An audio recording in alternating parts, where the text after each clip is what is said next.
Shalom and welcome back to A Window on Mount Zion. Today we are reading chapter 3 and part 1. It was spring. Nature had unlocked the doors of its hidden workshop and life surged upwards, responding to the warm welcome of the sun. It was the season of the first great Jewish festival of the year, Pesach or Passover, the festival of deliverance. The birds were busy preparing their nests. Flower buds were tinted overnight in a medley of colors. Jewish housewives were cleaning out their cupboards and ordering their supply of matzot, unleavened bread. Now it was the eve of Pesach. In every Jewish home in Israel, the Seder was being prepared. Families were gathered together to read the Haggadah, the story of the Exodus from Egypt, and to rejoice in our present freedom. Nobody was to be seen on Mount Zion. There was a stillness in which even nature seemed to be holding her breath. Only the soldiers on guard duty were at their posts. Most of the others had been given leave to spend the evening with their families. There was a festive atmosphere in Ha'ohel, and many happy voices could be heard. Friends from different countries had come in to celebrate our first Seder on Mount Zion with us. The garden had triumphantly fulfilled its promise, and the rooms were filled with its flowers. On the festive table stood the lighted candles, the plate with the traditional symbols, the roasted shank bone to commemorate the Paschal sacrifice which our ancestors brought to the temple on Pesach in ancient times. There were bitter herbs. The green you can see on the plate, you can see where the shank bone is, and next to that on the left are the bitter herbs, which are a reminder of Israel's bondage in Egypt.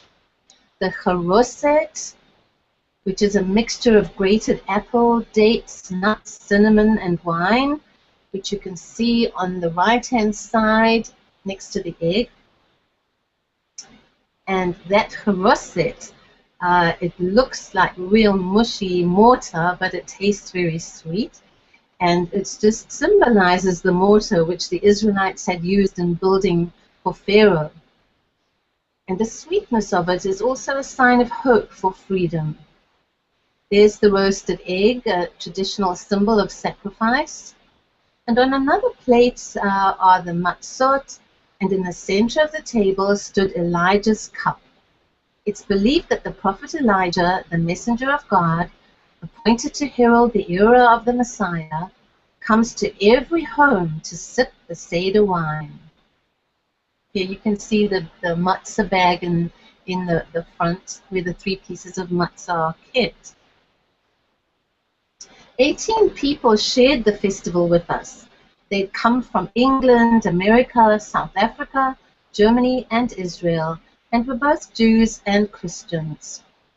This Seder on Mount Zion was the fulfillment of a dream for people of both religions who had joined themselves to the house of Jacob.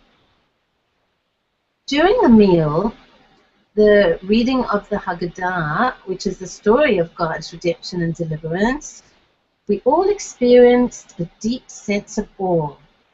Subsequently, one of our guests remarked that only a few yards from this house was the room in which, according to tradition, Jesus and his disciples celebrated their Seder, or Last Supper, nearly 2,000 years ago. Another pointed out, however, that after that occasion, 40 years later, the temple had been destroyed. In summing up the discussion that followed, I asked, but now that we have the first Seder again on Mount Zion, can we not hope that soon the temple will be rebuilt?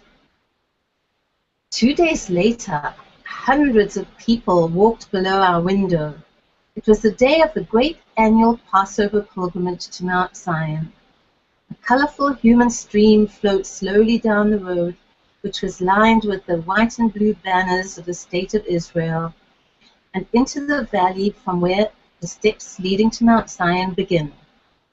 There, like a multicolored ribbon drawn by invisible hands, it mounted the winding stone steps, rising higher and higher until it reached the summit. Jewish communities from the Arab lands were led by their rabbis and elders who wore flowing robes and brightly, beautifully colored headgear. Under gold-fringed canopies, the Torah scrolls were carried, their decorative silver casings gleaming where the sun's rays caught them. Bearded Hasidim and other Orthodox groups in their gold and black striped kaftans and fur-trimmed hats sang joyously as they hugged their Torah scrolls. At the head of the steps, hoisted on 12 high flagpoles, the standards bearing the emblems of the 12 tribes of Israel were gently moving in the breeze. Beneath them, a large crowd of sightseers had been gathering since the early morning to await the arrival of the pilgrims. The leaders of the procession were mounting the last steps to the top of Mount Zion, and behind them came their unending stream of followers. They pushed their way through the sightseers, entering the dark vaulted chambers of the old stone building, crossed the small sunlit courtyard, and entered the room which led to the place hallowed as the tomb of David. Here, through a wrought-iron gate, can be seen the large stone sarcophagus covered with red velvet embroidered in gold. On it stand a number of crowns, usually at this time of the year, one for each year of Israel's independence. I looked into the tear-filled eyes of an old Yemenite Jew who seemed unaware of the noisy, pushing crowds around him. His lips were moving in silent prayer. Was he thanking God for his deliverance, for his return to the promised land? Was he communing with King David, praying that the son of David, the Messiah, would soon come to reign on this throne on Mount Zion? Was he already feeling the presence of Messiah on this holy mount?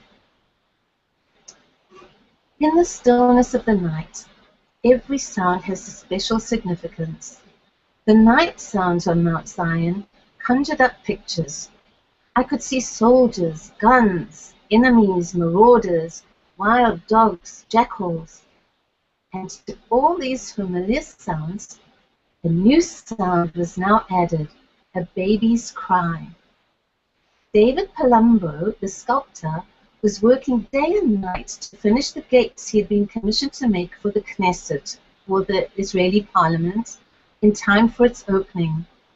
For this reason, he'd finally been given permission to live above the gallery. He, Yona, his wife, and their month-old daughter, Polita, became our closest neighbors. The entrance to the Palumbo Gallery from the garden square was practically on our back doorstep.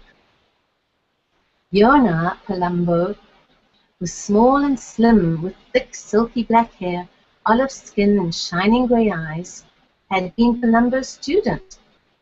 Creative herself, she was now his assistant. She was fearless, and while pregnant had driven their jeep up and down the mountain under the watchful eyes of Arab and Israeli soldiers. Now the Palumbos were busy repairing a large ruined room above the gallery. Walls, windows, and roof were reconstructed to make it habitable, and soon it was transformed into living room, bedroom, and kitchen, all in one room. All were artistic expressions of David and Yona. The seasoned wood of a large tree trunk, worked with a mosaic top, served as the table. A beautiful mosaic screen separated the kitchen corner, and sculptured iron utensils and lamps hung on the walls. Paulita's little cot in the far corner gave the warm human touch of family life. The room opened out to a spacious flat roof, and there were more derelict rooms leading off it. Later, this became a roof garden, a haven for Paulita, and the other rooms were restored and used as workshops. We were a very large and strange assortment of souls gathered on Mount Zion, and had come from many lands this Passover evening. The outdoor workers and the pious men who worked in the offices of the administrative body were from Morocco, Iraq, Tunisia, Turkey, Yemen, South America, and also West Europe. They, together with the Nahal boys, the soldiers, and the priests of the Dormition Abbey and the Franciscan churches, made up the family of Mount Zion. Ha'ohel welcomed them all. The extreme differences in culture, background, temperament, and character seemed to dissolve and melt away in this atmosphere of peace, faith, and friendliness. However diverse our thoughts and ways, one deep bond seemed to unite us all: faith in the God of Israel, reverence for this holy mount, and belief in its promises for the future. Our lives were like threads woven into this pattern on Mount Zion. One morning, looking out of my window, I saw a little band of the simple Oriental workers gathered around a beautiful white donkey. They were very excited. I went down to them and was told that this animal had strayed over the border from Jordan and had joined the donkeys of Mount Zion, which were used for transporting loads up the steps. Nobody had succeeded in driving it back across the border, and there was a very lively discussion going on about it. I saw one old man praying emotionally. "Now the Messiah will surely come," exclaimed one of the men. "Has not this beautiful white donkey come here to await him?" Their work seemed to be much lighter for them that day, and the white donkey remained on Mount Zion. One of the workers, a bent little old man with a long reddish beard, was responsible for taking the rubbish of Mount Zion to be burnt near the iron fence of the border. I saw him still sitting there one day, long after the rubbish had burned away, and I went down to see if he was feeling all right. Leaning with his back against the fence, on the other side of which were the Arab soldiers, he was far away in another world, busy writing poetry. A survivor of the concentration camps, he was writing praises of the Almighty for his deliverance and for bringing him here to Mount Zion. The peace and quiet of Mount Zion was little disturbed by the sound of traffic. Military vehicles traveled on the road, mostly at night, and during the day there was an occasional army car or the Palumbo's jeep or scooter, to which we had already become accustomed. Each morning, David Palumbo would go down in his jeep to bring up his assistants and any materials they required. The noise of his scooter, on which he rushed to and from the city, was equally part of our daily life. Any other unfamiliar sounds drew us to the window to see what strange car had been allowed on the road. Sometimes it was the car from the Ministry of Religion, bringing Dr. Kahani, the curator of Mount Zion. But one day, a very large van came noisily up the road. Curious, we went out to see why the military barrier had been raised for this transport. It stopped at the small door to the passageway leading to the King David's tomb. The door of the van was opened, and very carefully and tenderly, 10 wheelchairs and their occupants were lifted out.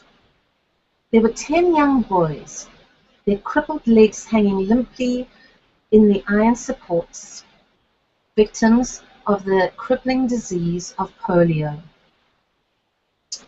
They had reached their 13th birthday, and this visit to Mount Zion was to celebrate their bar mitzvah, an important day for each of them, the day when the Jewish boy reads a portion of the Torah in the synagogue and takes on the responsibility of being a Jew.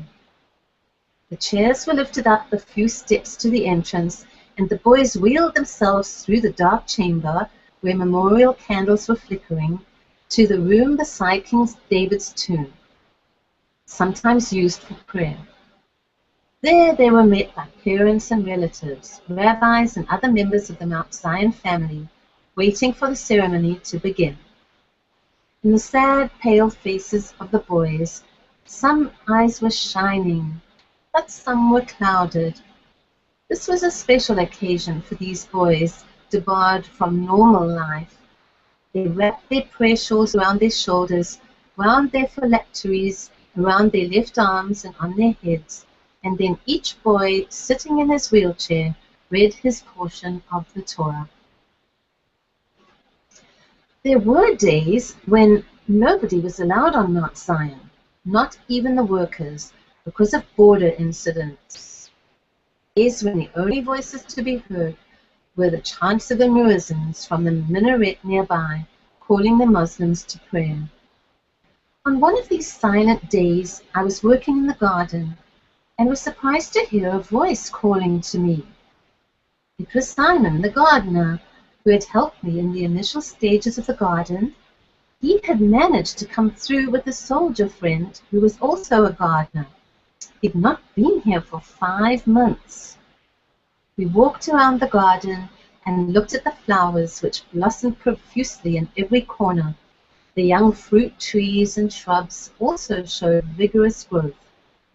Tender green vine leaves were making delicate patterns on a part of the old stone walls of the house. White-flecked variegated ivy was racing upwards along another wall. Calla lilies unfolded their white sheaths to reveal the golden stamen rods within. The paths were lined with sweet white alyssum, curving in a lacy border along the edge of the stones. Anemones, ranunculus, stocks and calendulas helped to fill every corner with color. The young rose bushes were displaying their own special secrets of color, form, and fragrance, each so different, each of unmatched beauty. Simon was astonished. "Had I not been here at the beginning," he said, "I'd never believe this garden is only 6 months old."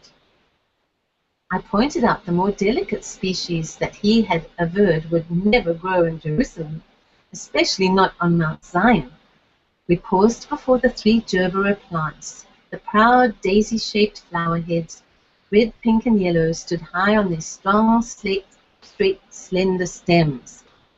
I reminded Simon of his words when I brought him from Tel Aviv. "They will never grow here. They need the humid heat and the sandy soil of the coastal plain." Simon was not at all scornful on that day. He was unusually silent, and his friend seemed to be mumbling to himself. We then went to look at the jacaranda tree. It had grown several feet higher, had sprouted many new leaves, and was showing signs of the spreading branches soon to appear. Simon lifted up his hands and said, "I give in. You were right. Everything grows here." Later, when they thought I could not hear, I heard his friend say to Simon, "How could she get things to grow like this?" Simon replied with a shrug of his shoulders, "She prays." And they walked away in silence. Well, thank you. That's the end of part 1 of chapter 3. So please join us again for part 2, From the Window on Mount Zion.